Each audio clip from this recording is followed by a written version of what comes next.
Guys, welcome to Hardest Info. Today I want to show you how to fix the problem when you have a connect with internet but your game or application are not visible on your Google Play Store, as in my situation on your Google Pixel 8a. If you have the same problem as mine, you must go back and tap on your photo on the right corner on your Google Play Store, where we choose Settings, Family, and there Parental Control.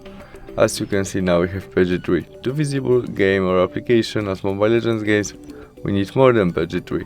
To change it, we press there. Now we must enter connect into our parental control, confirm by OK, and we can easily change it by tap, maybe on page 16, confirm by got it, and save. We can also turn off all our parental control by switch off. And that's all. We can go back and try search Mobile Legends games again, and it is working and we can install it. Thanks for watching, see you soon, bye!